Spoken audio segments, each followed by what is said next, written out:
Xi tegas teman-temannya, sikap tembak mati. Wali kota Beijing korupsi, tembak mati. Ringkes tuh korupsi di Cina tuh ringkes.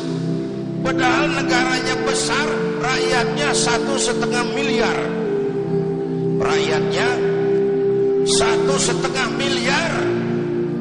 Sekarang korupsi rada reda di Cina. Kenapa? Ada contoh tegas. Tegas punya nyali. Tegas punya nyali. Kalau badan doang gede, nyali capung buat apa? Tahu nyali capung? Kecil banget. Bapak Ibu hadirin yang saya hormati, ini jihad melawan korupsi dahsyat, luar biasa. Karena kalau saja nggak ada kebocoran di negeri ini, kalau saja nggak ada korupsi atau bisa dikurangi korupsi ini, kemakmuran rakyat bisa lebih cepat dicapai. Ya, kemakmuran rakyat bisa lebih cepat kita peroleh. Sekarang kan makmurnya kita lain, rumah doang mas umur, makmur gitu. Baik Kiai, kita akan lanjutkan lebih dalam lagi bahwa ternyata menghadapi Indonesia yang mungkin bisa kita katakan dalam kondisi yang sudah cukup akut, ketika koruptor merajalela, ketika banyak pemimpin yang sudah tidak mampu dijadikan panutan, pasti Islam telah memberikan solusi dalam masalah atau menyelesaikan masalah ini. Seperti apa solusi-solusi yang ditawarkan oleh Islam dalam semangat jihad? Kiai pada segmen yang ketiga tadi telah memaparkan sedikit banyak tentang semangat mujahid itu seperti apa. Sebenarnya Allah telah mengatur skenario yang sangat luar biasa. Pada sekitar tahun 40-an, para pejuang memperjuangkan bangsa dengan bentuk membawa senjata melawan penjajah dan jelas musuhnya. Dan sekarang ini pemimpin kita menghadapi musuh-musuh yang tidak jelas, atau bahkan dikatakan musuh dalam selimut. Ini memang sesuatu yang sangat berat sekali. Tentu saja sebagai seorang ulama, Kiai punya banyak masukan-masukan atau kritikan-kritikan. Sebaiknya setelah kita menghadapi kondisi bangsa Indonesia seperti ini, lantas apa yang harus kita lakukan, Kiai? Silakan. Bapak Ibu dan pemirsa TV One, masih soal jihad memberantas korupsi. Ini yang paling penting dulu. Sebab kalau korupsi berhasil kita atasi, saya yakin sekali tingkat kemakmuran rakyat akan lebih cepat kita peroleh. Akan lebih cepat kita peroleh. Pemerataan akan lebih mudah kita wujudkan. Karena ini kan negara demokrasi, katanya dari rakyat, oleh rakyat, untuk rakyat. Untuk membangun negara ini kan uangnya kan uang rakyat kan? Iya kan? Iya kan?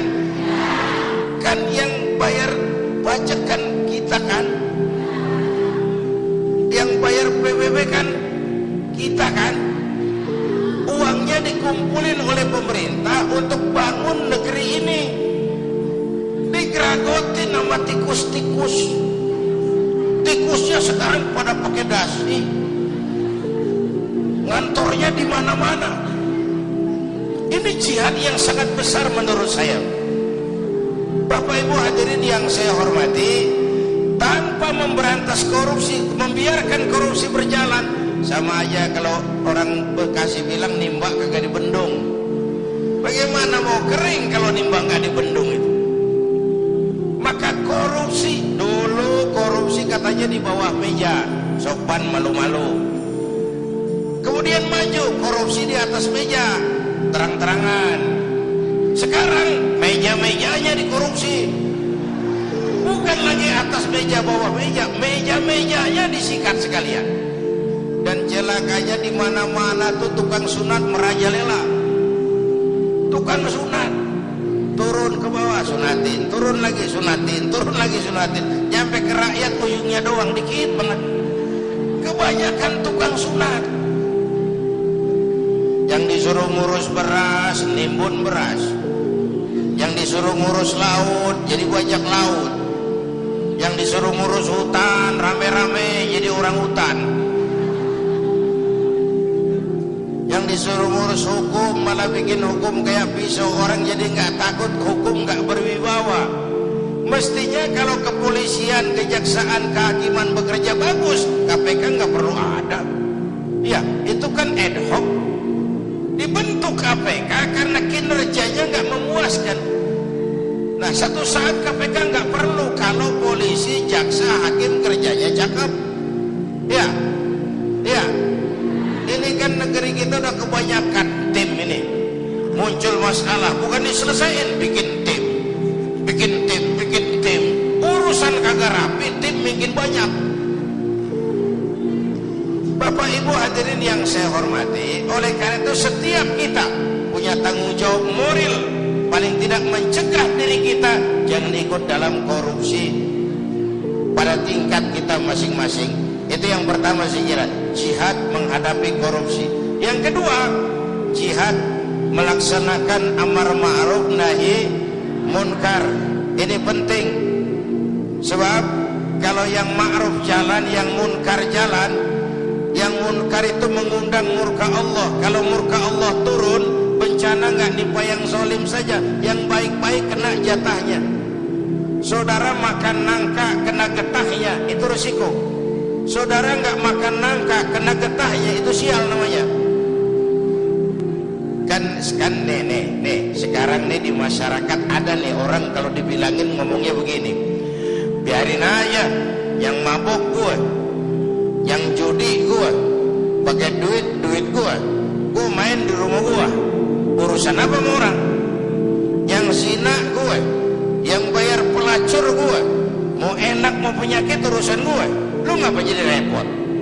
Ada tuh orang kalau dibilangin nyautnya begitu, ada nggak? Yang mana?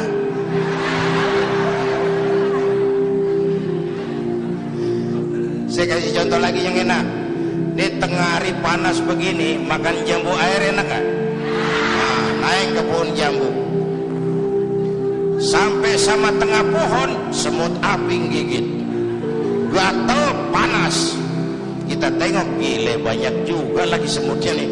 Turun kita ke bawah, pulang ke rumah. Ngapain? Ambil obor, sundut obor menyala, balik lagi pohon jambu, sepohonan tuh semut kita bakar. Yang gigit atuh, yang gigit tuh semut-semut lain kalau bisa protes ngomong tuh, yang gigit lu temen gua nggak ngikut gua. Tapi kita nggak peduli, mau gigit apa enggak, asal semut bakar. Gara-gara atung gigit sepohonan dibakar tuh semut. Masyarakat begitu Pak. Iya, yang judi lo, yang zina lo, yang mabuk lo. Tapi judi, zina, mabuk, maksiat mas. Kalau ini negeri banyak maksiatnya, Allah marah. Kalau Allah marah, turun gempa. Kalau turun gempa, yang mampus bukan lu doang monyong, bareng rame-rame. Iya, iya. Enak kalau gempanya milik kiai, mohon pinggir ya, mau gempa nih. Aduh, sopan bener itu gempa. Itu perlunya amar ma'ruf nahi munkar. Karena bencana kalau datang tidak hanya menimpa orang yang zalim, yang baik-baik akan kena juga jatahnya. Bapak Ibu hadirin yang saya hormati, nah pelaksanaannya memang amar ma'ruf lebih gampang daripada nahi munkar. Orang kalau diajak sholat paling kagak mau gitu doang, dah kagak marah, kagak ngomel. Tapi kalau dilarang mabuk, berkelahi. Diajak dilarang berjudi, dilarang berzina, bisa berkelahi. Tapi dua-duanya harus dilaksanakan. Itulah sebabnya ini jihad. Beramar ma'ruf, apalagi bernahi munkar, itu merupakan jihad yang harus kita laksanakan. Kedua-duanya, gak boleh bisa. Kalau yang ma'ruf jalan, yang munkar juga jalan, ya seimbang dong. Nah yang rugi, yang celaka sekarang nih, Bu, kalau ukuran ma'ruf munkar masih jatah kayak zaman kita nih, masih enak. Satu saat mana yang ma'ruf, mana yang munkar jadi remeng. Ya, ini zaman apa sih katanya, zaman orang pada pinter bikin bungkusan, entertain. Ya, orang pada pinter bikin bungkusan, yang ma'ruf kelihatan munkar, yang munkar kelihatan ma'ruf. Ayo udah ngalamin belum saat begitu? Ya, yang jujur dimusuhin, udah kejadian kan? yang laporan anak pada nyontek tuh dimusuhin yang jujur. Itu kan yang ma'ruf jadi munkar, yang munkar jadi ma'ruf. Terbalik nilai masyarakat kita. Ini menyedihkan, ini memprihatinkan, ini musibah. Kalau yang ma'ruf jadi munkar, yang munkar jadi ma'ruf, mau apa lagi? Bapak, Ibu dan pemirsa TV One, masih pada jihad yang ketiga, yaitu jihad melawan kemiskinan dan kebodohan. Ini Rasulullah mengajarkan salahu ummati bil ilmi wal mal. Umatku hanya bisa menjadi baik dengan ilmu dan harta, artinya dengan pendidikan dan ekonomi. Maka menghadapi kemiskinan dan kebodohan juga harus dengan melaksanakan semangat jihad. Nah, 3 jihad ini pasti ada resikonya. Tidak ada perbuatan yang tanpa resiko. Tidak ada perbuatan tanpa resiko. Mau jadi pohon tinggi harus berani ketiup angin. Ya, ya. Takut angin, jangan jadi pohon tinggi, jadi rumput. Nggak ditiup angin, cuma diinjak kebo. Nggak ada perbuatan tanpa resiko. Makin tinggi nilai kepemimpinan, makin tinggi resikonya. Karena itu pemimpin bukan hanya punya konsep, tapi harus berani resiko. Konsep bagus tapi nggak punya resiko, nggak berani ngadepin resiko, ya jalan di tempat, Pak. Nyanyi di gurun pasir, kedengarannya doang merdu, kenyataannya kagak ada.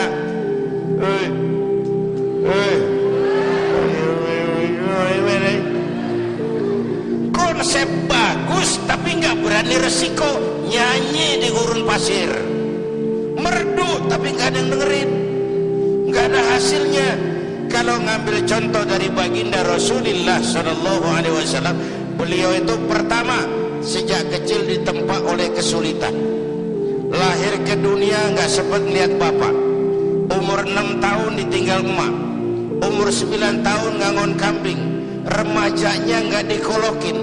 Dari sini lahir jiwa prajurit, tegar, tahan banting, nggak cengeng, berani resiko. Berani ngadepin resiko. Padahal jihadnya mulai teror mental, gagal teror mental, teror fisik. Muhammad, jangan macam-macam, kamu mau apa? Kami ngerti Bani Hashim tidak bisnis, mau kaya, ngomong. Mau jabatan tinggi, jadi apa, ngomong. Nggak usah ikut pilkada, ngomong. Mau perempuan cantik, anak siapa, ngomong. Teror mental, gagal. Teror fisik, gagal. Kenapa? Beliau siap ngadepin resiko, berani. Sekali kaki melangkah ke depan, pantang surut mundur ke belakang. Itu namanya pemimpin.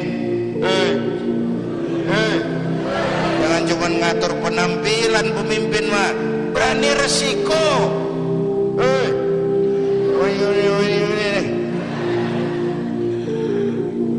Bapak Ibu hadirin yang saya hormati, yang kedua, Rasulullah tetap memulai jihadnya dengan modal utama akhlakul karimah, memperbaiki akhlak pakai akhlak.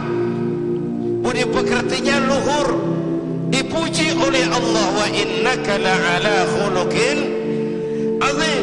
Yang ketiga, beliau pandai menginventarisir potensi. Kalau mau jihad harus ada kebersamaan, Pak.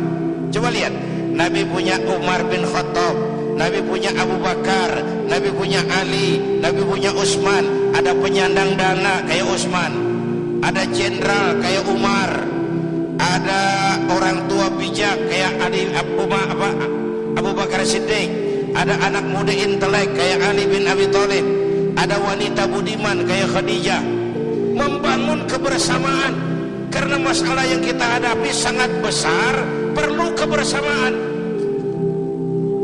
Dulu pun waktu merdeka kita mikir-mikir, coba jenderal mana mau taruhan bambu runcing merdeka ngelawan tank? Ya, ya, bambu runcing merdeka ngelawan meriam. Iya, kalau meriam belina Meriam itu gue juga bisa ngelawan. Meriam Belanda menurut otak impossible, tidak mungkin, mana bisa. Entoh nyatanya kita merdeka. Bapak Ibu, ini menarik untuk dikaji. Orang-orang tua kita dulu punya komitmen. Komitmennya sederhana, merdeka atau mati, merdeka atau mati. Sekarang komitmen nggak jelas, Pak. Nggak jelas apa komitmennya. Seakan-akan jabatan, kesempatan untuk jadi kaya. Apalagi akibat koalisi sekarang nih, semua juga buat kepentingan partai-partai politik. Makanya untung saya udah mundur dari politik. Dulu zaman jahiliyah saya ngikut. Dulu. Bapak Ibu hadirin yang saya hormati, oleh karenanya dalam jihad ini negara kita ini perlu semangat kebersamaan. Gak bisa parsial karena masalahnya sangat kompleks. Masalahnya sangat kompleks. Semua kita dengan bidang dan kemampuan kita masing-masing melaksanakan yang namanya jihad, menghadapi kemiskinan, menghadapi keterbelakangan, menghadapi kurangnya keadilan. Itu kan kita rasakan, itu juga memerlukan jihad. Dan buat kita semua tentu melaksanakan jihad adalah